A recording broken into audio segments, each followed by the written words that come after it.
Hello student, मैं shine Luthra. आज हम करेंगे क्लास 5th का मैथ्स का चैप्टर नंबर 11 क्षेत्रफल और घेरा।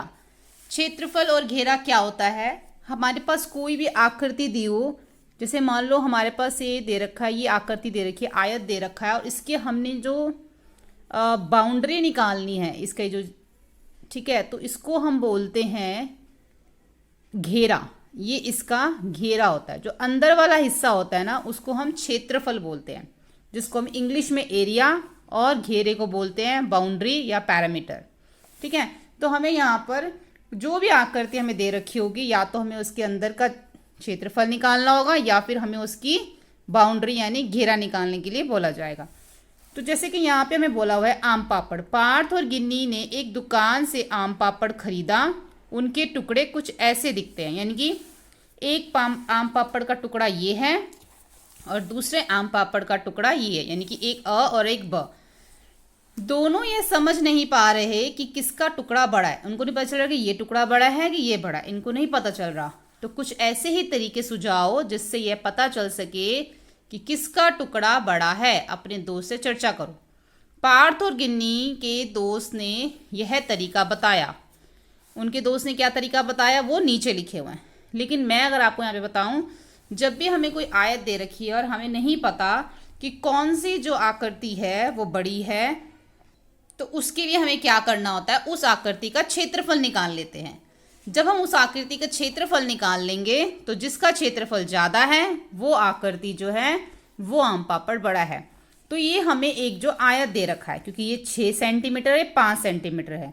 आपको देखने में वर्ग लग रहा होगा पर ये वर्ग नहीं है। अगर वर्ग होता तो ये भी 6 होता और ये भी 6 होता, लेकिन हमें ये 6 सेंटीमीटर दे रखा है और ये 5 सेंटीमीटर, तो इसका मतलब ये एक आयत है। ठीक है, इसलिए इसकी लंबाई और चौड़ाई हमें दे रखी है। तो जब हमें इसका क्षेत्रफल निकालना होता है आयत का, तो उसके लिए जो हमारा फॉर्मूला होता है वो होता है लंबाई गुणा में चौड़ाई। ठीक है, तो ये लंबाई, अगर हम इसको 6 को और 5 को आपस में गुणा कर देते हैं, 6 गुणा 5, तो इसका जो क्षेत्रफल आ जाता है वो आ जाता है 6 पंजे 30, यानी कि इसका क्षेत्रफल आ गया 30। और इसका हम देखें तो 11 गुणा 3, इसमें भी लंबाई गुणा चौड़ाई करेंगे तो 11 गुणा 3 कितना हो जाएगा, 33 वर्ग सेंटीमीटर। ठीक है, तो ये हो जाएगा इसका। लेकिन उसके दोस्तों ने क्या सुझाव सुझाया, लेकिन अगर हम इस तरीके से देखें 30 और 33, तो देख के पता चल रहा है ना कि 33 वाला जो है वो बड़ा है। ठीक है, इसका मतलब ब वाला जो टुकड़ा है वो बड़ा है। लेकिन इसके दोस्त क्या कहते हैं, वो कहते हैं कि अगर यहाँ पे देखो, यहाँ पे आपको दिख रहा है ये और टुकड़े की लंबाई 6 सेंटीमीटर है, इसलिए इसकी लंबाई में 1-1 सेंटीमीटर के 6 वर्ग लगाए जा सकते हैं और ब में 5 चौड़ाई 5 सेंटीमीटर, इसलिए इसकी चौड़ाई में 1-1 सेंटीमीटर के 5 वर्ग लगाए जा सकते हैं। इसका मतलब ये है कि जो ये 1 वर्ग सेंटीमीटर का टुकड़ा है ये है वर्ग। ठीक है, ये आयत नहीं है। इसकी जो लंबाई चौड़ाई है वो 1 सेंटीमीटर है। ठीक है, तो अगर इस तरह के यहाँ पे 1-1 सेंटीमीटर के 6 टुकड़े लगा दें और एक ये 5 है तो इधर 5 टुकड़े लगा दें, तो जो हमें पता चल जाएगा। तो जब उसने टुकड़े लगाए तो ऐसे लगे, 6 इधर 5 इधर, तब भी उसी तरीके से किया जैसे हमने यहाँ पे किया, 6 गुणा 5 करके। तो इस तरीके से उसने 6 टुकड़े इधर और 5 टुकड़े इधर लगा दिए। तो बताना है इस पर कुल कितने वर्ग बनाए जा सकते हैं। कितने वर्ग बनाए जा सकते हैं इसके ऊपर इधर से 6 इधर से 5, तो कितना हो गया, 6 गुणा में 5 इज इक्वल टू 30, यानी कि यहाँ पे 30 वर्ग जो हैं इसमें लगाए जा सकते हैं। इसलिए 8 टुकड़े का क्षेत्रफल है 30 वर्ग सेंटीमीटर। इसी तरीके से 12 टुकड़े का क्षेत्रफल पता करो। तो अगर हम इधर 11 टुकड़े लगाते हैं और इधर 3 टुकड़े लगाते हैं तो 11 गुणा 3 कितना हो जाएगा, 33 हो जाएगा। तो किसका टुकड़ा ज़्यादा बड़ा है और कितना ज़्यादा बड़ा है, तो 30 या 33, कौन सा बड़ा है, 33 बड़ा है। तो जो ब टुकड़ा है वो बड़ा है। ठीक है, ब टुकड़ा बड़ा है अ से। ठीक है, इस तरीके से हमने इसमें लिख देंगे। अब देखो यहाँ पे डाक टिकट है, यहाँ पे भी जो है ना इस डाक टिकट का क्षेत्रफल हमें दे रखा है, यानी कि जो ये डाक टिकट है 4 वर्ग सेंटीमीटर है इसका क्षेत्रफल इसका। ठीक है, और हमें बताना है कि इस पूरे के पूरे इसके ऊपर आयत के ऊपर इस बड़ी आयत को ढकने के लिए कितनी डाक टिकट लगेंगी। तो हम इसकी अगर लंबाई और चौड़ाई दोनों को अगर हम गुणा कर देते हैं और इस डाक टिकट की लंबाई और चौड़ाई को गुणा कर लेते हैं, इसकी तो बराबर ही होगी क्योंकि ये वर्ग है, तो हम दोनों को भाग करके बता सकते हैं कि इसमें कितना जो है डाक टिकट लगेगा। इसकी जो लंबाई है अगर हम स्केल से देखें तो वो 14 सेंटीमीटर है और जो इसकी चौड़ाई हमें यहाँ पे दे रखी है वो हमें यहाँ पे दे रखी है 8 सेंटीमीटर दे रखी है। ठीक है, अब ये 14 और 8 को अगर हम गुणा करते हैं 14 गुणा 8 तो ये हमारा जो आयत है ना उसका क्षेत्रफल निकल आएगा। और जो वर्ग का क्षेत्रफल निकालना है, वर्ग का क्षेत्रफल हमें यहाँ पे 4 वर्ग सेंटीमीटर दे रखा है, यानी कि यहाँ पे आयत का क्षेत्रफल हो जाएगा और वर्ग का क्षेत्रफल हमें इन्होंने दे रखा है। ठीक है, तो 14 गुणा 8 जब हम करते हैं तो ये हमारा आ जाएगा 112। ठीक है, अब 112 को और हमने 4 को क्या कर देना, आपस में भाग दे देनी है, बटा में 4। अब हम इन दोनों को करेंगे 4 एकम 4, ऊपर 4 दूनी 8 और 4 दूनी 8 3 इधर चला जाएगा। ठीक है, तो 4 अट्ठे 32, तो ये हमारा हो जाएगा 28। यानी कि इस पूरे के अंदर जो है कितनी स्टैम्प्स लग सकती हैं, इस पूरे के अंदर जो है वो 28 डाक टिकट जो है वो लग सकती हैं। हमने क्या किया, पहले इस आयत का क्षेत्रफल निकाल लिया, इसका क्षेत्रफल हमें दे रखा था, दोनों को हमने भाग कर दिया तो हमें पता चल गया कि इसमें 28 डाक टिकट जो हैं पूरी आयत में लग सकती हैं। ठीक है, जब भी आपके पास इस तरीके का क्वेश्चन आए तो आप ऐसे ही किया करो, दोनों को भाग कर लिया करो, दोनों का क्षेत्रफल निकाल के। आगे देखते हैं, अब दे रखा है कि जो पीली आयत को मापो, यह है इसकी जो कितने सेंटीमीटर लंबी है। तो हमने जो पीली आयत पीछे नापी थी वो 14 सेंटीमीटर लंबी है। अगर आप इसको स्केल से देखोगे इसकी लंबाई में कितनी डाक टिकट लगाए जा सकते हैं। अगर हम सिर्फ लंबाई की बात करें तो लंबाई में कितनी आ जाएंगी, क्योंकि इसका वर्ग जो क्षेत्रफल दे रखा है 4 दे रखा है, इसका मतलब इसकी जो लंबाई और जो चौड़ाई है वो 2 है, यानी कि ऐसी वाली कितनी आ जाएंगी, यहाँ से लेके यहाँ तक की लंबाई कितनी है, 2 है। ठीक है, तो एक लाइन में कितनी स्टैम्प्स आ जाएंगे, टोटल इसकी लंबाई 14 है, 14 को 2 से भाग दोगे तो कितना आएगा, 7। तो इसका मतलब ये है कि एक लंबाई में इसमें 7 स्टैम्प्स आ जाएंगे। आयत की चौड़ाई कितनी है, चौड़ाई हमने देखी थी 8 सेंटीमीटर है, तो इसकी चौड़ाई में कितनी डाक टिकट लग जाएंगे, 8 को 2 से भाग करेंगे तो 4 डाक टिकट लग जाएंगी। पूरी आयत को ढकने के लिए कितनी डाक टिकट की जरूरत है, अभी हमने देखा था ना 28 डाक टिकट की जरूरत है। तुरंत तुम्हारा अंदाजा कितना सही था, चर्चा करो। हमारा अंदाजा सही था। ठीक है, तो हम यहाँ लिख देंगे हमारा अंदाजा बिल्कुल सही था। आयत का कुल क्षेत्रफल कितना है, डैश वर्ग सेंटीमीटर। अब जो आयत का हमने क्षेत्रफल निकाला था वो हमारा निकला था 112। 14 को 8 से गुणा किया था ना हमने, तो 112। आयत का परिमाप निकालने के लिए हमें फॉर्मूला लगाना पड़ेगा। आयत का परिमाप निकालने के लिए 2 गुणा ये लंबाई जमा में चौड़ाई, 2 का 2 रहेगा। लंबाई कितनी थी 14, चौड़ाई कितनी थी 8। 14 और 8 को हम जमा कर देंगे तो हमारे पास आ जाएगा 22। 22 को 2 से गुणा करेंगे तो 44 सेंटीमीटर जो है वो इसका परिमाप निकलेगा। परिमाप क्या होता है, घेरा। ठीक है, जैसे ये आयत है ना, तो ये जो साइड का बाउंड्री है जिसको हिंदी में परिमाप और घेरा कहते हैं, तो इसका परिमाप आ गया 44 सेंटीमीटर। अब आगे यहाँ पे कुछ क्वेश्चंस हैं अभ्यास के लिए।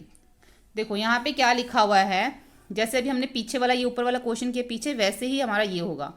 अरबाज ने अपनी रसोई में फर्श पर हरी वर्गाकार टाइल लगवाने की सोची है। टाइल का जो हर किनारा है वो 10 सेंटीमीटर है। उसकी रसोई 220 सेंटीमीटर लंबी है, 180 सेंटीमीटर चौड़ी है। तो कितनी टाइलें लगेंगी, बिल्कुल पीछे के जैसे है ना, स्टैम्प कितनी आयत में कितनी डाक टिकट लगेंगी, वैसे ही देखो पहले हम इस रसोई का क्षेत्रफल निकाल लेंगे, फिर इस टाइल का क्षेत्रफल निकाल लेंगे, दोनों को भाग दे देंगे। ठीक है, आयत का क्षेत्रफल लिखो या फिर रसोई के फर्श का क्षेत्रफल, क्योंकि रसोई का फर्श आयत के शेप आकृति का ही है, तो लंबाई गुणा चौड़ाई, दोनों को गुणा। अभी हमने इसका उत्तर नहीं लिखा। ऐसी जो टाइल का क्षेत्रफल है भुजा गुणा भुजा, क्योंकि वो वर्ग है तो भुजा गुणा भुजा करते हैं वर्ग को। आयत को लंबाई गुणा चौड़ाई करते हैं, लेकिन वर्ग का क्षेत्रफल निकालने के लिए भुजा गुणा भुजा, क्योंकि उसकी चारों भुजाएं एक समान होती हैं। तो जो इसका क्षेत्रफल है और जो इसका क्षेत्रफल है इस तरीके से उतार लेंगे, ठीक है। 0 से 0 कट हो जाएगी, 0 से 0, 22 इंटू 22 गुणा 18 बचेगा, दोनों को गुणा कर देंगे तो 396 वर्ग सेंटीमीटर जो है इसका नहीं सॉरी 396 जो है टाइलें लगेंगी, ठीक है। इसमें बताना था ना कितनी टाइलें लगेंगी, इतनी टाइलें जो हैं उसकी रसोई में वो लग जाएंगी।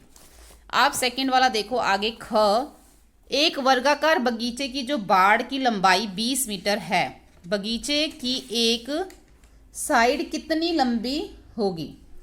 तो यानी कि जो वर्गाकार बगीचा है ना उसकी जो बाड़ की लंबाई हमें 20 मीटर दे रखी है और बगीचे की जो साइड है उसकी लंबाई निकालनी है। तो इसमें पता क्या करना है हमें, जो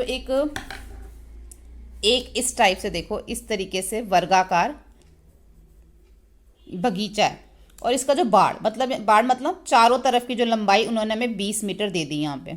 एक भुजा, एक साइड, यानी कि हमें कोई भी एक भुजा निकालनी, क्योंकि ये वर्गाकार है, चारों भुजा एक समान होगी, कोई भी एक भुजा हमें निकालनी है। तो भुजा निकालने के लिए एक तरह से इन्होंने हमें जो ये दे रखा है ना, ये चारों साइड दे रखी है, बाड़ दे रखा है, तो इसका मतलब इन्होंने हमें परिमाप दे रखा है। तो जब हमें परिमाप दे रखा और हमें साइड निकालनी हो तो हम फॉर्मूला लगाते हैं, पहले परिमाप लिख लेंगे 20 मीटर, भुजा निकालने के लिए 1/4, क्योंकि 4 भुजाएं होती है तो 1/4 गुणा में परिमाप, 1/4 गुणा परिमाप, 4 एकम 4, 4 पंजे 20, यानी कि 20 मीटर जो है, सॉरी 5, 4 पंजे 20 है तो 5 मीटर जो है वो उसकी एक भुजा आ जाएगी, उसकी एक साइड आ जाएगी। ऐसे ही सेम ग करना है, 20 सेंटीमीटर लंबे एक पतले तार की आयत बनाई गई है, अगर आयत की चौड़ाई इतनी है तो लंबाई निकालो। यानी कि जो आयत है ना एक, उसकी 20 मीटर पतले तार से बनाई गई है, यानी कि इसकी चारों साइड हमें बता दी हैं कि ये चारों को मिलाकर 20 सेंटीमीटर है। अब इसकी जो चौड़ाई है वो तो हमें दे दी 4 सेंटीमीटर, लेकिन लंबाई इन्होंने हमें नहीं दी जो कि हमें निकालनी है। चाहे हमें लंबाई दी हो, चौड़ाई निकालनी हो, चाहे चौड़ाई दी हो चाहे लंबाई निकालनी हो, फॉर्मूला हमेशा एक ही लगेगा अगर परिमाप दे रखा है तो। परिमाप 20 सेंटीमीटर, चौड़ाई 4 सेंटीमीटर, लंबाई निकालने के लिए 1/2, क्योंकि आयत में आमने सामने की भुजाएं एक बराबर होती हैं, 1/2 गुणा में परिमाप माइनस चौड़ाई, अगर चौड़ाई दे रखी होगी तो माइनस लंबाई, लंबाई निकालनी है तो माइनस चौड़ाई, ठीक है। 1/2 परिमाप 20 है, माइनस 4, 2 एकम 2, 2 पंजे 10, सॉरी 2 10 10 20, 2 एकम 2 और 2 10 20, तो 10 सेंटीमीटर माइनस 4 जो चौड़ाई है, 10 में से 4 को घटाएंगे तो 6 सेंटीमीटर आएगा। उसके बाद ग देखो, ग में क्या करना है, एक चकोर कैरम बोर्ड का हमें यहाँ पे परिमाप दे रखा है, उसका क्षेत्रफल निकालना है। ये कैरम बोर्ड है, इसका परिमाप दे रखा है, जिनकी चारों जिसका घेरा दे रखा है, हमें इसका क्षेत्रफल निकालना है। लेकिन क्षेत्रफल निकालने के लिए हमें क्या चाहिए, उसकी भुजाएं चाहिए, तभी तो निकाल पाएंगे हम। वर्गाकार की अगर भुजा ही नहीं है, हमें पता ही नहीं कितने सेंटीमीटर की भुजा है, तो कैसे निकालेंगे क्षेत्रफल। इसका मतलब पहले इस वर्गाकार कैरम बोर्ड का पहले हमें भुजा निकालनी पड़ेगी, उसके बाद क्षेत्रफल। तो परिमाप तो इन्होंने हमें 320 दे रखा है, भुजा निकालने का फॉर्मूला मैंने बताया ना, अगर वर्ग है तो 1/4 गुणा में परिमाप, ठीक है। अगर आयत है तो 1/2 गुणा में परिमाप, जो भी लंबाई चौड़ाई निकालनी होगी वो साइड में, लेकिन अगर वर्ग है तो 1/4 गुणा में परिमाप, 1/4 का 1/4 गुणा में 320, 4 एकम 4, 4 अट्ठे 32, 80 हो गया। यानी कि भुजा कितनी निकल आई, 80 सेंटीमीटर। जब भुजा निकल आई है तो अब क्षेत्रफल भी निकाल लेंगे फॉर्मूला लगा के, भुजा गुणा भुजा, 80 को 80 से गुणा करेंगे तो 6400 वर्ग सेंटीमीटर कैरम का हमारा क्षेत्रफल आ जाएगा। इस तिकोनी टाइल जैसी कितनी सफ़ेद डिज़ाइन में समा सकती हैं। किस तिकोनी के जैसे, इस तिकोनी के जैसे। ये देखो, यह एक तिकोन सेंटीमीटर वर्ग का आधा है, यानी कि अगर हम इसको पूरा बना दे तिकोन बन जाएगा, लेकिन ये तिकोन का आधा है। तो ऐसी तिकोन वाली कितनी जो टाइलें इसमें समा सकती हैं। तो पहले हमें क्या निकालना पड़ेगा, इसका क्षेत्रफल निकालना पड़ेगा। ये तो पूरा का पूरा एक वर्ग दे रखा है हमें, ये तो एक हो गया, लेकिन ये आधे हैं, तो आधे और आधे मिला के कितने हो गए, एक, आधा आधा मिला के 2, यानी कि पूरा कितना हो गया, 3 वर्ग सेंटीमीटर, 3 पूरे वर्ग हो गए, 1 2 3 पूरे वर्ग हो गए। देखो, तो इसके लिए हमें करना पड़ेगा, डिज़ाइन का पहले क्षेत्रफल निकाल लेंगे। एक पूरा है, 4 आधे हैं, तो 4 आधे का मतलब हो गया 2, जमा करेंगे 3 हो गए पूरे वर्ग। तो डिज़ाइन का क्षेत्रफल निकालेंगे, 3 गुणा में 1 वर्ग, 3 वर्ग सेंटीमीटर आ गया। अब हमें बताना है कि एक तिकोनी टाइल, उसका क्षेत्रफल, तिकोनी टाइल आधी है, कुछ जो जितना डिज़ाइन का क्षेत्रफल निकला था और जितना टाइल का क्षेत्रफल है, टाइल का क्षेत्रफल कितना है, इन्होंने हमें क्या बताया यहाँ पे कि आधा है, आधा वर्ग सेंटीमीटर तिकोने से। तो एक टाइल का क्षेत्रफल निकालने के लिए वर्ग का क्षेत्रफल जो है उसका आधा है, तो यानी कि उस टाइल का क्षेत्रफल है 1/2। अब टाइल कितनी लगेंगी उसके अंदर, डिज़ाइन का क्षेत्रफल और एक टाइल का क्षेत्रफल। डिज़ाइन का क्षेत्रफल 3 है और एक टाइल का क्षेत्रफल 1/2। तो इसको हम ऊपर हमारा ये चला जाएगा, रेसिप्रोकल जिसको इंग्लिश में कहते हैं। 3 गुणा, अब ये 1/2 है तो यहाँ के 2/1 हो गए, दोनों को गुणा कर दिया, 3 दूनी 6। तो कितनी टाइलें लग जाएंगी इसमें, इसमें जो है 6 टाइलें वो आ जाएंगी। तो एक तो हमारी ये है एक, तो हमें तिकोनी टाइलें बताने कितनी आ जाएंगी, तो एक ये हो गई, इसको आधा कर लो, इसको भी, ये भी आधी हो जाएगी। ठीक है, आधा आधा करके बताना ना मैं। तो 1 2 3 4 5, हमारी जो है इसमें 6 टाइलें जो हैं वो आधी आधी लगेंगी, 1 2 3 4 5 6। ठीक है, 6 ही आंसर हमारा निकला था। ठीक है, तो 6 टाइलें जो हैं इसमें तिकोनी वाली वो फिट हो जाएंगी। तो डिज़ाइन का क्षेत्रफल कितना आया था, 3 वर्ग सेंटीमीटर। क्यों आया था 3 वर्ग सेंटीमीटर, दोनों को मिलाया 1, इन दोनों को मिलाया 2 और एक पूरा का पूरा 3। अब इन्होंने हमें बोला है कि 4 और 6 वर्ग सेंटीमीटर क्षेत्रफल वाले अपने डिज़ाइन बनाओ। तो पहले हमने यहाँ 4 वाला बना दिया, आधा आधा 1, आधा आधा 2, 3 और एक 4, ये 4 वर्ग सेंटीमीटर वाला हो गया। ये 6, 1 2 3 4 5 और आधा आधा 6। इस तरीके से 2 डिज़ाइन हमें बनाने थे। अब आगे देखो, सान्या, आरुषि, मानव और कबीर ने ग्रीटिंग कार्ड बनाए। नीचे दी गई कार्डों की तालिका को पूरा करो। देखो, यहाँ पे लंबाई चौड़ाई दे रखी है, परिमाप क्षेत्रफल निकालना है।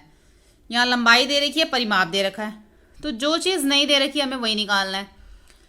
तो यहाँ पे लंबाई चौड़ाई दे रखी है, तो परिमाप के लिए 10 गुणा 8 कर देंगे। क्षेत्रफल के लिए जब भी हमें आयत का क्षेत्रफल निकालना होता तो लंबाई और चौड़ाई को हम गुणा कर देते हैं। 10 गुणा 8 कितना हो जाएगा, 80 क्षेत्रफल आ गया इसका। लंबाई निकालने के लिए दोनों को जमा कर देंगे, उसको 2 से गुणा कर देंगे। 10 और 8 18, 18 को जो है हमने 2 से गुणा कर देना है, 36। ठीक है, अब देखो यहाँ परिमाप दे रखा है लेकिन चौड़ाई नहीं दे रखी। जैसे आपको मैंने बताया था, क्या करते हैं, 1/2 गुणा परिमाप माइनस लंबाई। तो 1/2 गुणा परिमाप, उसमें से माइनस कर देंगे लंबाई को, कट जाएगा ये। 2 दूनी 4, 2 दूनी 4 कितना आ गया, 22। 22 में से 11 को घटाएंगे तो 11। अब लंबाई और चौड़ाई आ गई तो दोनों को गुणा कर देंगे, लंबाई गुणा चौड़ाई कितना हो जाएगा, 121। तो क्षेत्रफल आ गया। ठीक है, अब देखो यहाँ पे क्षेत्रफल दे रखा और चौड़ाई, ना ही परिमाप और ना ही लंबाई। तो पहले हमें लंबाई निकालनी होगी। तो लंबाई निकालने के लिए हम क्या करेंगे, 80 को जब क्षेत्रफल दे रखा होता है ना और जब चौड़ाई दे रखी होती है तो हम उन दोनों को भाग कर देते हैं।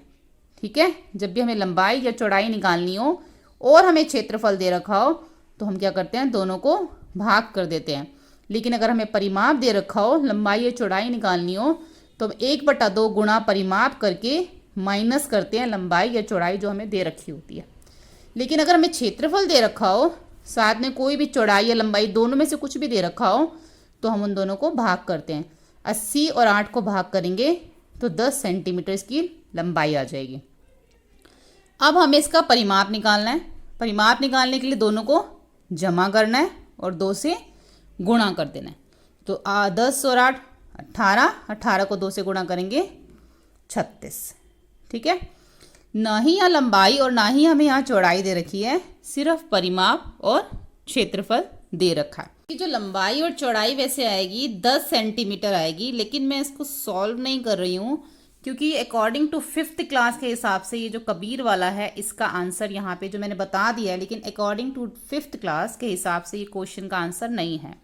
यहाँ पे इन्होंने क्षेत्रफल और परिमाप तो दे रखा है, लेकिन अगर हम क्लास के हिसाब से देखें तो ये जो है मैंने इसलिए सॉल्व नहीं किया क्योंकि इसका जो बहुत ज़्यादा जो है ये लेंथी है, ठीक है। लेकिन फिर भी मैंने आपको बता दिया लंबाई और चौड़ाई इसकी 10-10 सेंटीमीटर आएगी। मैंने आपको पहले ही बता दिया, नहीं तो आप नीचे कमेंट में लिखेंगे। अब आ जाता है नीचे, मेरी बेल्ट सबसे लंबी। एक मोटा कागज का टुकड़ा लो जिसकी लंबाई 14 सेंटीमीटर, लंबाई 14 दे रखी है और चौड़ाई 9 सेंटीमीटर। तुम एक पुराना पोस्ट कार्ड भी इस्तेमाल कर सकते हो। इसका क्षेत्रफल कितना है, इसका परिमाप। यानी कि मोटा कागज का टुकड़ा लेना है जिसकी लंबाई और चौड़ाई हमें दे रखी है, तो इसका हमने क्षेत्रफल और परिमाप निकालना है। अब इसमें से एक जैसे माप वाली पट्टियां काटो। देखो, क्षेत्रफल परिमाप निकालने के लिए हमें क्या करना होगा, क्षेत्रफल निकालने के लिए तो लंबाई गुणा चौड़ाई, परिमाप निकालने पहले हम क्षेत्रफल निकाल देते हैं। क्षेत्रफल निकालने के लिए 14 गुणा में 9 और इसका परिमाप निकालने के लिए 2 लंबाई जमा में चौड़ाई, तो 2 की जगह 2, लंबाई कितनी है 14 जमा में 9, तो दोनों को हम जमा कर लेंगे। 14 और 9 हो जाएंगे 23, 23 को 2 से गुणा करेंगे, 3 दूनी 6, 2 दूनी 4, और इसको गुणा करेंगे तो ये हमारा आएगा 126, यानी कि 126 वर्ग सेंटीमीटर इसका क्षेत्रफल आ गया और जो 46 सेंटीमीटर है वो इसका परिमाप आ गया, ठीक है। अब इसमें से एक जैसे माप वाली पट्टियां हमें काटनी है। अब टेप का प्रयोग करते हुए इन पट्टियों को जोड़कर बेल्ट बनाओ, ठीक है। तुम्हारी बेल्ट कितनी लंबी है, देखो ये जो है ना 14 सेंटीमीटर वाला एक कागज का टुकड़ा है और इस तरीके से इसमें से जो है अलग अलग पट्टियां जो है इसमें से काट ली हैं, तो यानी कि उन पट्टियों की लंबाई 14 सेंटीमीटर होगी। अब तुम्हारी बेल्ट कितनी लंबी है, तो कितनी पट्टियां जो है इसमें से इकट्ठी होंगी, कैसे पता चलेगा। 9 सेंटीमीटर जो इसकी जो चौड़ाई दे रखी थी, तो अगर 1-1 सेंटीमीटर की दूरी पे भी काटा होगा तो 9 पट्टियां इकट्ठी होंगी। 14 सेंटीमीटर की लंबाई है और 9 सेंटीमीटर इसकी चौड़ाई है। अगर 1-1 सेंटीमीटर की दूरी पे भी काटा होगा 1-1 पट्टी, तो 9 पट्टियां कटी, तो टोटल कितनी पट्टियां बन गई, 9 पट्टियां। और एक पट्टी की लंबाई कितनी है 14, तो 14 गुणा में 9 हो जाएगा, तो कितना आ जाएगा 14 गुणा में 9, 126 सेंटीमीटर जो है वो बेल्ट की लंबाई आ जाएगी। तुम्हारी बेल्ट का परिमाप कितना है, परिमाप भी वही होगा हमारा। इसमें परिमाप निकालने के लिए एक जो हमारी पट्टी है, एक किसका हमें परिमाप निकालना है, बेल्ट का परिमाप। अब जो बेल्ट हमने देखी, उस बेल्ट की जो लंबाई हमारी कितनी आई, 126 सेंटीमीटर उस बेल्ट की लंबाई आई और चौड़ाई कितनी है उस बेल्ट की 1 सेंटीमीटर, क्योंकि वो लंबी लंबी बनी हुई थी, एक के साथ एक आगे जुड़ी हुई थी।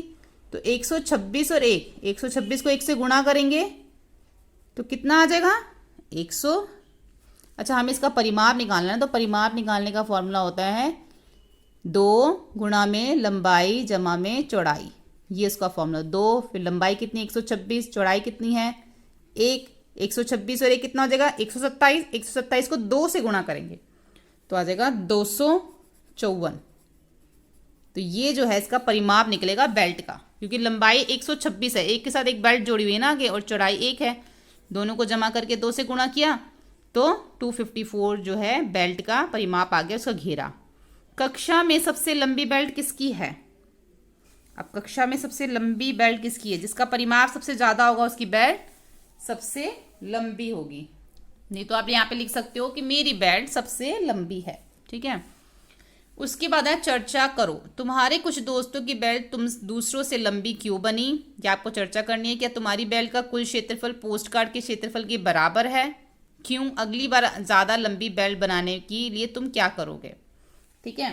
तो यहाँ पे कुछ ये डिस्कशन दे रखी है। तो अभी देखो पहली, यहाँ पे एक पहेली दे रखी है, पोस्ट कार्ड में से निकलना।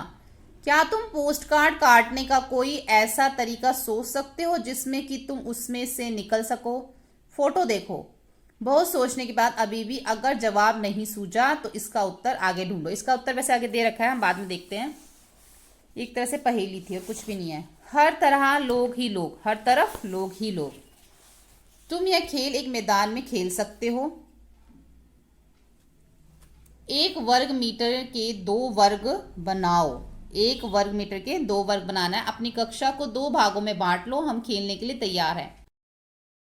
यहाँ पे लिखा हुआ है, अगर गणित का जादू की 4 किताबों को एक कतार में लगाएं तो उस कतार की लंबाई लगभग 1 मीटर 9 सेंटीमीटर होगी। यानी कि एक के बाद एक की, जैसे कि मान लो एक बुक है ये, ठीक है, उसके साथ आगे एक और लगा दे, एक और लगा दे, ऐसे करते करते अगर एक लाइन में कितनी किताबें लगानी है, 4, तो उसकी जो लंबाई है 1 मीटर 9 सेंटीमीटर हो जाएगी। अब देखो आगे लिखा है, अपनी अपनी टोली में करके देखें। क्या करके देखना है? तुम में से कितने 1 वर्ग मीटर में बैठ सकते हैं। 1 वर्ग मीटर में कितने बैठ सकते हैं, ये हमें सब अपनी तरफ से अंदाजे से बताना है। कोई भी यहाँ पे कैलकुलेशन नहीं है, कुछ नहीं है। आप बोल सकते हो कि 1 वर्ग मीटर में 2 बैठ सकते हैं या 3 बैठ सकते हैं। कितने खड़े हो सकते हैं, हम लिख देंगे 4 खड़े हो जाएंगे। अगर 1 वर्ग मीटर में 3 बैठ सकते हैं तो 4 खड़े हो सकते हैं। कौन सी टीम ज़्यादा बच्चों को अपने उस वर्ग में खड़ा कर सकेगी, कितने बच्चे? देखो टीम ए है या बी है, कितनी, अब वो तो अंदाजे से बताना पड़ेगा आपको कि कौन सी टीम। हम लिख देते हैं कि टीम बी जो है ज़्यादा बच्चों को खड़ा कर सकती है। कौन सी टीम ज़्यादा बच्चों को अपने वर्ग में बिठा सकती है, यहाँ पे लिख दो कि टीम बी बिठा सकती है। कितने बच्चों को ज़्यादा बिठा सकती है? 4 बच्चों को ज़्यादा बिठा सकती है। कोई कैलकुलेशन नहीं दे रखी यहाँ पे, सब आपको अपनी तरफ से खेल है ना। अपनी कक्षा के फर्श की लंबाई को मीटर में नापो। अगर आप अपनी कक्षा की फर्श की लंबाई को नापोगे तो पता चलेगा कि आपकी कक्षा का फर्श का क्षेत्रफल क्या है। मान लो आपकी कक्षा के फर्श का जो क्षेत्रफल है वो 60 वर्ग मीटर है, यानी कि उसकी लंबाई है 10 और उसकी चौड़ाई है 6, दोनों को गुणा कर दिया 60 वर्ग सेंटीमीटर। तुम्हारी कक्षा में कितने बच्चे हैं, हम लिख देते हैं हमारी कक्षा में 60 बच्चे हैं। इसलिए 1 वर्ग मीटर में कितने बच्चे बैठ सकते हैं? अगर 60 वर्ग मीटर अगर मान लो क्षेत्रफल है और 60 ही बच्चे हैं तो 1 वर्ग मीटर में 1 ही बच्चा बैठ सकता है। आप यहाँ पे कुछ और भी कर सकते हो, कोई यहाँ पे कैलकुलेशन ऐसे कुछ फिक्स नहीं दे रखा, आप कुछ और भी लिख सकते हो। तुम्हें क्या लगता है कि अगर आराम से घूम फिर पाना चाहें तो 1 वर्ग मीटर में कितने बच्चे बैठ जाएंगे? अगर घूम फिर पाने की बात हो तब भी हम 1 ही लिखेंगे कि 1 वर्ग मीटर में 1 ही बच्चा बैठ सकता है, ठीक है। अब देखो, क्या तुम सोच सकते हो कि 1 किलोमीटर का वर्ग कितना बड़ा होगा? उसका क्षेत्रफल डैश वर्ग किलोमीटर होगा। अब यहाँ पे किलोमीटर की बात हो रही है कि 1 किलोमीटर का जो वर्ग है कितना बड़ा होगा और उसका क्षेत्रफल भी हमें बताना है। अगर 1 किलोमीटर का वर्ग है तो उसका क्षेत्रफल भी 1 वर्ग किलोमीटर होगा, क्योंकि भुजा गुणा भुजा होता है। 1 वर्ग इंटू 1 इज इक्वल टू 1। देखो ये वर्ग है, उन्होंने बोला कि 1 किलोमीटर का वर्ग कितना बड़ा होगा। 1 किलोमीटर का वर्ग इतना होगा, 1 होगा। इसका क्षेत्रफल कितना होगा? भुजा गुणा भुजा 1 किलोमीटर होगा। सोचो उसमें कितने लोग रह पाएंगे। अब 1 वर्ग मीटर में कितने लोग रह पाएंगे तो यहाँ से हमें पता चल जाएगा। अभी यहाँ पे भी कुछ दे रखा है। पश्चिम बंगाल में लगभग 900 लोग 1 वर्ग किलोमीटर में रहते हैं। 1 वर्ग किलोमीटर कितने लोग रहते हैं? 900 लोग। कहाँ पर? पश्चिम बंगाल में। लेकिन अरुणाचल प्रदेश में अकेलापन लगता है। मुश्किल से 15 लोग 1 वर्ग किलोमीटर में रहते हैं। यहाँ पे 1 वर्ग किलोमीटर सिर्फ 15 रहते हैं, तो यहाँ पे हम अंदाजे से लिख देते हैं कि 1 वर्ग किलोमीटर में 500 लोग रहते हैं। कुछ भी यहाँ पे फिक्स नहीं है। आगे है, बांटो जमीन को। नसरीना एक किसान है जो अपनी जमीन को अपने 3 बच्चों चुमकी, झुमरी और इमरान के बीच बराबर बांटना चाहती है। वह जमीन को इस तरह बांटना चाहती है कि हर एक के हिस्से में एक एक पेड़ आ जाए। उसकी जमीन कुछ इस तरह दिखती है। ये उसकी जमीन है, तो इस 3 बच्चे हैं उसके, ठीक है, और उसने तीनों को जमीन बांटनी है, तीनों को एक एक पेड़ देना चाहती है। इस तरीके से जमीन बांटना चाहती है। तो क्या तुम जमीन को बराबर हिस्सों में बांट सकते हो? करके देखो कैसे बांटोगे। याद रखो कि हर एक को एक पेड़ मिलना चाहिए और हर बच्चे की जमीन को अलग रंग से रंगो। तो पहले हम देख लेते हैं इसकी लंबाई कितने स्क्वायर्स हैं, कितने वर्ग हैं। 1 2 3 4 5 6 7 8 9 10, यानी कि 10 वर्ग ऊपर हैं और 1 2 3 4 5 6 7 8 9 वर्ग इसकी जो है वो चौड़ाई है। तो अगर हमें इसकी क्षेत्रफल निकालना है तो कैसे निकालेंगे? लंबाई गुणा चौड़ाई, यानी कि 10 को 9 से गुणा करेंगे, 90 वर्ग सेंटीमीटर इसका क्षेत्रफल आ गया। 3 बच्चे हैं, 90 को 3 से भाग कर देंगे, कितना आ जाएगा 30, यानी कि हर एक को 30 वर्ग सेंटीमीटर जो है वो जगह मिलेगी। लेकिन बीच में एक पेड़ भी आना चाहिए, इस तरीके से इसको बांटना है। तो पहले को अगर हम इस तरीके से बांटते हैं, 2 यहां से ये लेते हैं और ये यहां तक, ये ठीक है, उसके बाद इस तरीके से और नीचे, तो ये जो है इसमें 30 आ जाएंगे। 1 2 3 4 5 6 7 8 9 10 11 12 13 14 15 16 17 18 19 20 21 22 23 24 25 26 27 28 29 30, 30 वर्ग सेंटीमीटर एक हो गया, एक पेड़ भी आ गया। दूसरे को अगर बांटना है तो ये इस तरीके से जाएगा, इसमें भी 30 वर्ग सेंटीमीटर आ गया ये। उसके बाद जो बचा हुआ ये भी 30 वर्ग सेंटीमीटर, तो इस तरीके से बट जाएगा। अब इसको नाम दे देंगे, यहाँ पे ए नाम देना जरूरी है, बी, उसके बाद ये वाला पॉइंट सी, ये वाला पॉइंट डी, फिर ई, फिर ये एफ, ठीक है, ये एक हो गया। उसके बाद यहां से जी, ये हो जाएगा एच, आई, यहां पे आ जाएगा जे, फिर हो जाएगा के, ठीक है, ये सारा हो गया। नाम देंगे तभी हम बता पाएंगे किसको कौन से नाम वाली जमीन दी है, ठीक है, ये हमने लिख लिया। अब ये देखो जो ए है, A B C D E F, ये मान लो हमने जो पहला नाम है चुमकी उसको दे दी।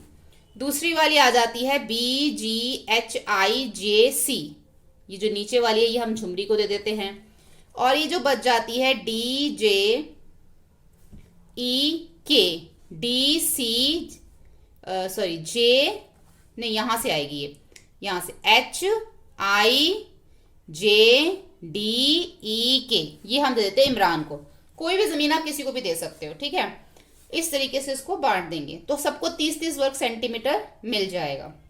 हर एक का हिस्सा कितना हुआ, 30 वर्ग सेंटीमीटर। उसके बाद में हमसे पूछा है अगर इस चित्र में बने हर छोटे वर्ग को 1 वर्ग सेंटीमीटर मान लिया जाए तो हर बच्चे को कितना हिस्सा मिलेगा, 30 वर्ग मीटर, जैसे हमने देखा। तो चुमकी, झुमरी और इमरान को अपने हिस्से जो भी है उनका, उसके चारों तरफ उन्होंने एक तार लगानी है। तो किसको जो इनके उन्होंने एक बाड़ लगाने हैं, बाड़ लगाने के लिए तार चाहिए। किसको बाड़ के लिए सबसे ज्यादा तार की जरूरत पड़ेगी, तीनों को कुल मिलाकर कितनी तार की जरूरत पड़ेगी। देखो अब जो उनकी जमीन है, ये उनकी जमीन है, अब इसके चारों तरफ ना वो एक तार लगाना चाहते हैं, तो किसको ज्यादा तार की जरूरत पड़ेगी। इसके लिए हमें परिमाप पता होना चाहिए, क्योंकि जो बाउंड्री है, जो घेरा है, उसी के ऊपर तार लगेगी।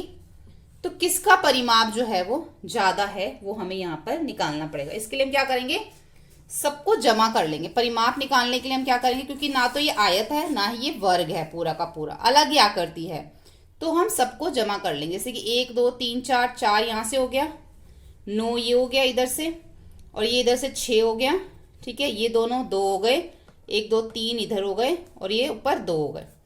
तो 9 और 4 कितना हो जाएगा, 13, 13 और 6 हो जाएगा 19, 20, 21, 22, 23, 24, 25, 26, यानी कि जो A B C D E F है वो है 26। यहाँ पे हम लिख लेते हैं कि A B C D E F जो है वो है 26, और ये हमने दिया हुआ है चुमकी को, आप किसी और को भी दे सकते हो, मैंने चुमकी लिख दिया। उसके बाद जो दूसरा आ जाता है B G H I J C, B G H I J C, ये कितना है गिन लेते हैं यहाँ से, 1 2 3 4 5 6 यहाँ से है, ठीक है, ये कितना हो गया 6, और यहाँ से देखते हैं 1 2 3 4 5 और 6 इधर से हो गया, और यहाँ से देखते हैं 1 2 3 4 5 5 इधर से हो गया, ये इधर से 6 हो गया, इधर से ये सी और बी हो गया 6, और बी से लेके जी हो गया 6, और जी से लेके एच हो गया, जी से लेके एच 1 2 3 4, तो यहां से जो ना ये 4 है, ठीक है, ये है 4, एक लाइन मैंने नीचे कर दिया इसको, ये 4 है, ये 6 है, ये भी 6 है, ये 1 2 3 हो गया, ये 1 2 हो गया, ये 1 2 3 हो गया। अब सबको प्लस कर देंगे, यानी कि 6 4 3 2 3 और ये नीचे वाला 6, तो सबको मिला के आ जाएगा 24। ठीक है, ये वाला जो है इसका परिमाप कितना आया 24 और इस वाले का परिमाप कितना आया 26, तो इसका आया 24। ये हमने किसको दिया था, ये हमने दिया था झुमरी को। ठीक है, उसके बाद बाकी बचा हुआ देख लेते, 1 2 3 4 5 6 7 8, उसके बाद 9 10, फिर इसके बाद है 11 12 13 14 15 16 17 18 19 20 21 22 23। इसमें एक अभी यहाँ पर कम है, देखते हैं यहाँ से। अच्छा, इधर वाला नहीं गिना हमने। 23 के बाद 24 25 26, ये नहीं गिना, तो 26 आ गया। तो यानी कि जो दूसरा बचा हुआ जो आया वो है DJIHKE, जो हमने इमरान को दिया, ये है 26। यानी कि झुमकी का और इमरान का सेम है। देखो, आप नाम कोई भी ले सकते हो, जरूरी नहीं अगर मैं झुमकी इमरान बोल रही हूँ तो आपको भी ये लिखना है। लिखना चाहो तो ये भी लिख सकते हो। झुमकी और इमरान किसी भी दो बच्चे का सेम आएगा, क्योंकि 2 बार 26 परिमाप आया है। हो सकता है वो झुमकी इमरान का हो या झुमरी इमरान का हो या झुमकी और झुमरी का हो, 2 का सेम आएगा। तो हम यहाँ लिख सकते हैं कि झुमकी झुमकी और इमरान को 4 दीवारी के लिए सबसे लंबी तार की जरूरत पड़ेगी। किसको, झुमकी और इमरान को। क्यों, क्योंकि इनका परिमाप ज्यादा आया है, तो उनको ज्यादा की जरूरत पड़ेगी। अगर सबका मिला के देखें, तीनों का कुल मिला के, तो 26 जमा 26 जमा 24 इज इक्वल टू 76 मीटर जो है वो टोटल आएगा। तो यहाँ पे आप लिख देना झुमकी और इमरान को जो है वो ज्यादा तार की जरूरत पड़ेगी। उसके बाद देखो अभ्यास का समय, तालिका को देखो। अगर तुम्हें हर चीज का क्षेत्रफल लिखना हो, तो रुमाल सेंटीमीटर में, साड़ी मीटर में, किताब का पन्ना सेंटीमीटर में, स्कूल की जमीन मीटर में, शहर की कुल जमीन किलोमीटर में, कक्षा का दरवाजा मीटर में, कुर्सी का आसन वर्ग सेंटीमीटर में, शाम पर मीटर, भारत का झंडा सेंटीमीटर, जमीन जिस पर कोई नदी बहती है किलोमीटर। ठीक है, अब आगे देखो ब में 9 वर्ग सेंटीमीटर एक वर्ग बनाओ, उस पर ए लिखो, और एक और वर्ग बनाओ जिसका किनारा पहले से 2 गुना हो, उस पर बी लिखो। यानी कि हमें ना इसमें 2 वर्ग बनाने हैं। ठीक है, कैसे बनाने 2 वर्ग मैं आपको बताती हूं। इसमें 2 वर्ग बनेंगे। पहला क्या लिखा हुआ, 9 वर्ग सेंटीमीटर का एक वर्ग बनाओ, जिसके ऊपर हमने ए लिखना है। 9 वर्ग सेंटीमीटर यानी कि इस तरीके से, जिसमें 1 2 और ये 3 हो गया। ठीक है, इधर से हो जाएगा और इधर से भी जो है वो 3 हो जाएगा। तो ये हमारा 9 वर्ग सेंटीमीटर मैंने रफली बनाया है, आप स्केल से बना लेना। 3 इधर से 3 इधर से, तो 3 इंटू 3 कितना हो जाएगा, 3 गुना 3 9। तो ये 9 वर्ग सेंटीमीटर का हमारा एक वर्ग बन गया, इसको हमने नाम दे दिया ए। अब इसका 2 गुना बनाना है, तो यानी कि 3 का कितना हो जाएगा, 6 हो जाएगा। इस तरीके से बनाना है, 1 2 3 4 5 उधर वाला 6, इस तरीके से, यानी कि 6 इधर से होना चाहिए और 6 ही इधर से होना चाहिए। ये हो जाएगा 1 2 1 2 3 4 5 और ये नीचे वाला 6। ठीक है, इस टाइप से आपने ये बना लेना है। ठीक है, ये मैंने रफली बनाया, आप इसको इस टाइप से स्केल से जो है इसको अच्छे से बना सकते हैं। इस तरह से बिल्कुल इक्वल डिस्टेंस में बनाना है आपने। तो 6 इधर से हो जाएगा और 6 ही इधर से हो जाएगा, तो इसका जो है डबल हो जाएगा। ये कितना, ये हमारा 3 है और ये हमारा 6 है, तो यानी कि इसका हमने नाम दे देना है, बी नाम दे देना है। ठीक है, और इसका जो है कितना निकलेगा क्षेत्रफल, 6 गुणा 6 कितना हो जाएगा, 36 वर्ग सेंटीमीटर। इसका 9 है, इसका 36 है। ये हमने कर लिया, ये इन्होंने बनाने को बोला। अब इन्होंने बोला उत्तर दो। वर्ग ए का परिमाप सेंटीमीटर, वर्ग ए का परिमाप बताना है। अभी तो हमने क्षेत्रफल बताया 9 वर्ग सेंटीमीटर। परिमाप क्या होगा, परिमाप निकालने के लिए क्या होता है, जब हम परिमाप निकालते हैं तो उसके लिए 4 गुणा में भुजा, वर्ग का परिमाप निकालने के लिए 4 गुणा भुजा, 4 की जगह 4 और भुजा की जगह 3, तो 4 तिये 12। इसी तरीके से अगर हमें इसका भी परिमाप निकालने के लिए बोला गया तो कितना होगा, 4 गुणा में 6, तो कितना हो जाएगा, 6 चौक 24। तो इसका परिमाप 12, इसका परिमाप 24 हो जाएगा। तो इसका परिमाप तो 12 है, और अभी तो बी का परिमाप यहाँ पूछा हुआ है, यहाँ पे बी का परिमाप पूछा, तो इसका परिमाप कितना निकाला हमने, 24। वर्ग बी की एक भुजा 60 सेंटीमीटर है, यानी कि जो वर्ग बी है उसकी एक भुजा कितनी है, ये हमारा वर्ग बी था, उसकी एक भुजा कितनी है 6। तो जो उसकी एक भुजा है वो है 6 सेंटीमीटर। और वर्ग बी का क्षेत्रफल कितना है, वर्ग बी का क्षेत्रफल में निकाला था 36 वर्ग सेंटीमीटर। वर्ग बी का क्षेत्रफल वर्ग ए से कितने गुना ज्यादा है, पहले हमारा कितना निकला था 9 ए का, और बी का कितना निकला 36, 9 चौक 36, 4 गुना ज्यादा है, दोनों को अगर भाग करेंगे तो ये हमने लिख दिया। वर्ग बी का परिमाप ए से कितने गुना ज्यादा, अब परिमाप बताना, यहाँ हमने क्षेत्रफल बताया कितने गुना ज्यादा है, यहाँ परिमाप कितना निकला था 12, इसका कितना निकला था 24, 12 दूनी 24, यानी कि 2 गुना ज्यादा है। ठीक है, अब देखो आगे, ये एक पोस्ट कार्ड दे रखा है, इसको इस तरह से कट कर रखा है कि पोस्ट कार्ड भी कट नहीं हुआ और सारा का सारा, ये देखो ये पता है क्या है, जो हम अभी पीछे कर रहे थे ना, ये इसमें है, जो ये देखो यहाँ लिखा था ना, जो पहेली थी पोस्ट कार्ड में से निकलना, ये जो निकल रहा है बच्चा, वो उसने कैसे बनाया था, वो उसने इस तरीके से कट करके बनाया था, जो इसमें से बिना काटे पोस्ट कार्ड से निकल सकता है। अब हमें बताना है, तो क्या तुम इसमें से निकल सकते हो, हाँ भी आप यहाँ पे हाँ लिखना। क्या तुम्हें इस फंदे का क्षेत्रफल पता है, इसका क्षेत्रफल क्या है, देखो जो पोस्ट कार्ड का क्षेत्रफल होगा वो ही इस फंदे का भी क्षेत्रफल होगा, क्योंकि कहीं से कटा तो है नहीं, बीच में से ही कटा है, ठीक है, कहीं और से तो कुछ नहीं है, तो इसका क्षेत्रफल कितना होगा, जितना पोस्ट कार्ड का क्षेत्रफल है। अब यहाँ पे हमें कोई मेजरमेंट तो नहीं दे रखी है, अगर हम इसकी लंबाई 14 और चौड़ाई 9 लिखें तो इसका क्षेत्रफल आएगा 126।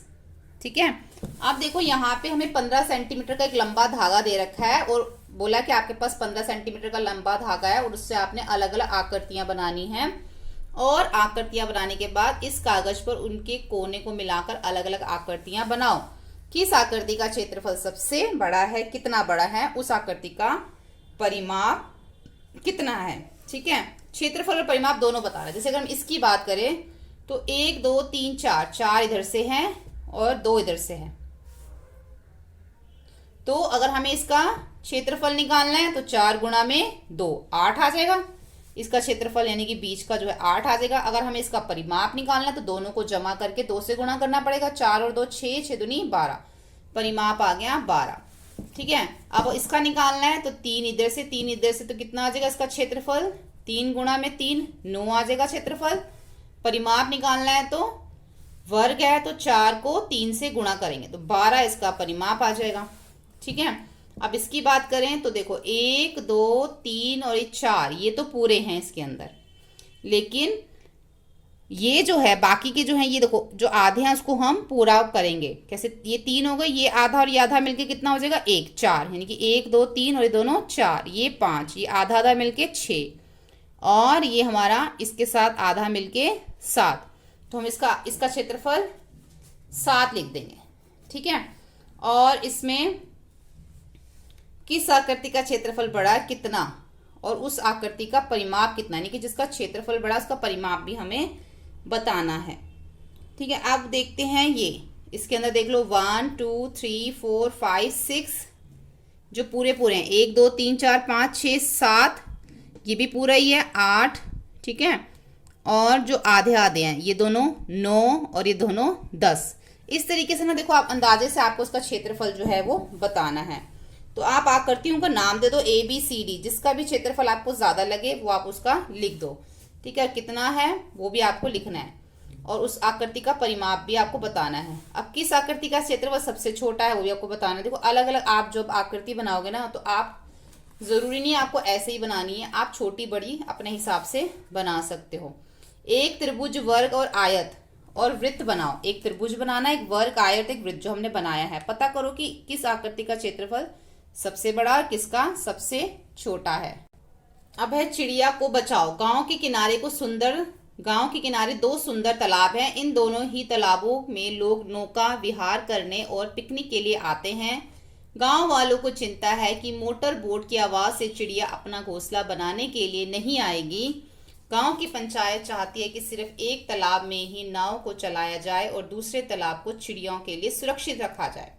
ठीक है, ये 2 तालाब हैं, अब चित्र में तालाब अ के घेरे की लंबाई सेंटीमीटर कितने सेंटीमीटर है, धागे का उपयोग करके बताओ। ये हमें धागे से बताना है।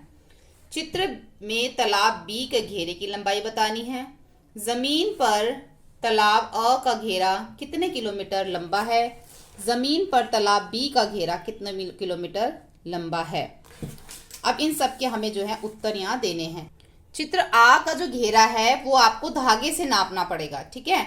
इस चित्र में 1 सेंटीमीटर जमीन पर 1 किलोमीटर के बराबर है। तो हमने अगर हम इसको धागे से नापते हैं तो ये हमारा जो है लगभग, मैं अंदाजा जो है इसमें लिख रही हूँ, ये हमारा किसके आसपास पड़ेगा, ये हमारा 33 सेंटीमीटर के आसपास पड़ेगा, ठीक है। ये तालाब में अगर इसको जमीन पे देखा जाए तो 33 सेंटीमीटर जो है 33 किलोमीटर के बराबर होगा। ऐसे चित्र ब की जो लंबाई है वो हम यहाँ पे लिखेंगे 26 सेंटीमीटर, ठीक है। जमीन पर क्या होगा, आ का घेरा 33 किलोमीटर होगा, ठीक है। ऐसे ही घेरा जो जमीन का इस पे ब का ये 26 किलोमीटर होगा, क्योंकि उन्होंने क्या बोला है 1 सेंटीमीटर 1 किलोमीटर के बराबर है, तो 33 सेंटीमीटर 33 किलोमीटर के बराबर होगा, 26 सेंटीमीटर 26 किलोमीटर के बराबर होगा। ज्यादा लंबे किनारे वाला तालाब ज्यादा चिड़ियों को अंडे देने में सहायता करता है। कौन सा तालाब चिड़ियों को बचाकर रखा जाए, किस तालाब को मोटर बोट चलने के लिए सुरक्षित रखना चाहिए। अब देखो इसमें क्या लिखा, ज्यादा लंबे किनारे वाला जो तालाब ज्यादा चिड़ियों को अंडे देने में सहायता करता है, जिसमें क्या होंगी, ज्यादा लंबे किनारे वाला है जो। अब ज्यादा लंबे किनारे वाला किसका घेरा ज्यादा है, अ का। तो इसमें जो है कौन सा तालाब होगा, वो तालाब अ होगा जो चिड़ियों के लिए बचाकर रखा जाए। किस तालाब को मोटर बोट से चलाने के लिए सुरक्षित रखना चाहिए, तो उसको बी को जो है वो मोटर बोट से चलाने के लिए सुरक्षित रखना चाहिए। उसके बाद च आ जाता है कि पता करो कि चित्र तालाब ब का क्षेत्रफल वर्ग सेंटीमीटर कितना है, इसका असली क्षेत्रफल कितने वर्ग किलोमीटर है। अब यहाँ पे जो है इसका क्षेत्रफल बताना है, ठीक है। अभी तो हमने इसकी लंबाई बताई थी, क्षेत्रफल के लिए हमें क्या करना पड़ेगा, इसके अंदर के जितने भी ये वर्ग हैं वो हमें सब गिनने पड़ेंगे, और जो आधे आधे हैं उनको हम एक पूरा मानेंगे। तो जब हम इनको पूरा गिनेंगे तो इसके अंदर जो 15 जो है वो पूरे वर्ग हैं, 3 आधे वर्ग हैं। 3 आधे का मतलब होता है 1.5 पूरा, ठीक है। 8 और हैं जो आधे हैं और 2 और हैं जो आधे हैं। तो इन सबको अगर हम मिलाएंगे तो मिला के हमारा 24 और आधा इतना जो है इसका क्षेत्रफल निकलेगा। 15 वर्ग पूरे हैं। उसके बाद अगर हम देखें 8 और 2 10 13 वर्ग जो है इसमें आधे हैं। 15 पूरे हैं और 13 आधे हैं, तो कितना हो जाएगा 24.5। तो इसका आ जाएगा 24.5 जो इसका क्षेत्रफल आ जाएगा। अब यहाँ पे एक राजा की कहानी दे रखी है। एक राजा अपने बढ़ई चेगू और अनार से बहुत खुश हुआ। वो एक बढ़ई था जो बढ़ई का काम करता था। उन्होंने राजा के लिए एक बहुत बड़ा और सुंदर पलंग बनवाया। खुश होकर राजा चेगू को कुछ भूमि देना चाहता था और कुछ सोना अनार को देना चाहता था। चेगू जितनी जमीन 100 मीटर तक से घेर सको तुम्हारी। उसने बोला कि अगर तुम 100 मीटर में जितनी जमीन घेर लोगे चेगू, वो जमीन तुम्हारी। राजा ने बोला। चेगू बहुत खुश था। उसने 100 मीटर तार लिया और अलग अलग आयतें बनाई। उसने 10 मीटर और 40 मीटर की आयत बनाई। उसका क्षेत्रफल 400 वर्ग मीटर था। फिर उसने 30 मीटर और 20 मीटर की आयत बनाई। उसका कितना होगा 600 वर्ग मीटर होगा। इसका क्षेत्रफल कितना है? क्या यह पहली आयत से ज्यादा है? इसका क्षेत्रफल, हाँ ये पहली आयत से ज्यादा है। वाह, मुझे तो यह जमीन का टुकड़ा चाहिए। इसका क्षेत्रफल 800 वर्ग मीटर है।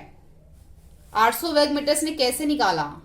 ठीक है, कैसे देखो, पहले जब उसने 2 आयतें बनाई, एक का क्षेत्रफल 400 वर्ग मीटर आया। दूसरी बार आप बनाया तो 600 वर्ग मीटर उसका क्षेत्रफल आया, जब उसने इस तरीके से लंबाई और चौड़ाई ली। फिर क्या हुआ, 100 मीटर तार से वह कौन सी आयत बना सकता है? चर्चा करो कि कौन सी आयत का क्षेत्रफल सबसे ज्यादा आएगा। तो किस तरीके से उसको जो है 800 वर्ग मीटर मिला। पहले 400, फिर 600, फिर उसने जो तीसरी आयत बनाई, ऐसी कौन सी उसने आयत बना सकता है जिससे उसको कौन सी आयत का क्षेत्रफल सबसे ज्यादा होगा। तो उसने बहुत अलग अलग तरह की आयतें जो उसने कोशिश करी। उसने एक का 5 मीटर लिया और दूसरा उसने चौड़ाई जो 45 ली। तो 225 वर्ग मीटर आ रहा था। जब उसने 15 और 35 लिया तो 525 आ रहा था। ऐसे कर करके उसने बहुत सारे ट्राई किए, लेकिन छेगू की पत्नी ने उसे तार से गोला यानी कि वृत्त बनाने को कहा। वे जानती थी कि इसका क्षेत्रफल 800 वर्ग मीटर है, यानी कि उसकी पत्नी को पता था। तो चेगू ने किसी आयत को क्यों नहीं चुना, समझाओ। क्योंकि देखो छेगू ने आयत को नहीं चुना क्योंकि उसकी पत्नी जानती थी कि उस तार से बने वृत्त का क्षेत्रफल 800 वर्ग मीटर होगा, इसलिए उसने किसी भी आयत को नहीं चुना। तो आप इसका उत्तर ले सकते हो कि चेगू ने किसी आयत को क्यों नहीं चुना, समझाओ। तो इसका उत्तर हम लिखेंगे छेगू ने आयत को नहीं चुना क्योंकि उसकी पत्नी जानती थी कि उस तार से बने वृत्त का क्षेत्रफल 800 वर्ग मीटर होगा। ठीक है, चेगू ने 800 वर्ग मीटर जमीन ली। अनार, अब मैं तुम्हें उतना सोने का तार दूंगा। अब अनार की बारी। पहले चेगू ने 800 वर्ग मीटर जमीन ली। अनार, अब मैं तुम्हें उतना सोने का तार दूंगा जिसमें 800 वर्ग मीटर क्षेत्रफल की जमीन का घेरा बना सको। अब राजा ने उसको अनार को ये बात बोली। अनार ने अलग अलग तरीकों से 800 वर्ग मीटर जमीन का घेरा बनाने की कोशिश करी। उसने अलग अलग आकार की आयतें बनाई। हर आयत के घेरे की लंबाई पता करो। ये सारी उसने जो है आयतें बनाई। सबका हमें क्या पता करना है, घेरा, परिवार। इन आयतों के लिए उसे कितने सोने का तार मिला।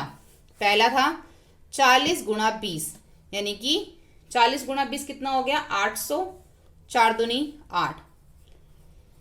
ए के लिए सोने का तार मिला उसको 800, ठीक है। उसके बाद आया, अच्छा हमें इसका परिमाप बताना है। ये मैंने क्षेत्रफल का कर दिया। परिमाप के लिए क्या होता है, 2 गुणा लंबाई जमा चौड़ाई, ठीक है। तो कितना हो गया ये 60। 60 को 2 से किया 120 मीटर। उसके बाद इसका परिमाप निकालना है। दोनों को 80 और 10 कितना हो गया 90। 90 को 2 से गुणा करेंगे 180 मीटर, ठीक है। अब सी का देखो, सी के लिए सोने का तार का मीटर कितना होगा, 800 को 1, 800 और 1 को जमा कर देंगे 801, उसको 2 से गुणा करेंगे 1602 मीटर। फिर अनार ने उससे भी लंबी एक आयत बनाई। देखो कितनी लंबी, उसने ऐसे बना दी, इतनी लंबी, यानी कि इसकी लंबाई तो 8000 मीटर हो गई और चौड़ाई 0.1 मीटर हो गई। अब उसका बताना है किसका तार का। तो 8000 और 0.1 को हम दोनों को जमा करके 2 से गुणा कर देंगे। तो जब दोनों को जमा करेंगे तो आएगा 8000.1, ठीक है। ये जमा करके आया। अब इसको 2 से गुणा करना है। तो कितना आएगा, 2 को 1 से गुणा करेंगे 2, फिर 000 दशमलव इसमें आएगा, यहाँ पर दशमलव लगा हुआ है तो 000, फिर 8 दूनी 16। तो ये इसका आ गया, ठीक है। अब ओफ, मैं इतना सोना कैसे दे पाऊंगा, ठीक है। राजा बोलता है, क्या तुम इससे भी लंबे घेरे वाली आयत बना सकते हो। मैंने 1 सेंटीमीटर, अब उसने 0.1 मीटर पहले बनाई थी, मैंने 1 सेंटीमीटर चौड़ी और 8000 मीटर लंबी आयत बनाई। सोचो कि वह घेरा कितना बड़ा होगा। अब देखो यहाँ पे क्या है, ये सेंटीमीटर में है और ये मीटर में है, दोनों का यूनिट अलग हो गई। यहाँ पे क्या था, दोनों ही मीटर में थे, यानी कि इससे भी पतली तार एक बन जाएगी। सोचो कि वह घेरा कितना बड़ा होगा, उतने सोने की तार से तो मैं राजा बन जाऊंगा। तो पहले इस सेंटीमीटर को हम मीटर में बदल लेंगे। तो क्या बन जाएगा, जब हम सेंटीमीटर को मीटर बदलेंगे तो 0.01 बन जाएगा ये मीटर में, ठीक है। यानी कि उसकी चौड़ाई कितनी हो गई, 0.01 मीटर उसकी चौड़ाई हो गई और 8000 मीटर वो लंबी हो गई। अब हम इन दोनों को, लंबाई और चौड़ाई को जमा करके 2 से गुणा करेंगे। तो जब दोनों को जमा करेंगे तो हमारा आएगा, दोनों को जमा करके 8,0,0,0,0, जितनी ये 0 वो साथ में ये 0.01। इसको अब हम 2 से गुणा करेंगे तो ये हमारा क्या आ जाएगा, इसकी जगह पे 1 की जगह पे 2 को 1 से गुणा करेंगे तो 2, बाकी जहां जहां पे 0 है वो वैसे का वैसे ही रहेगा, दशमलव का दशमलव और 8 दूनी 16।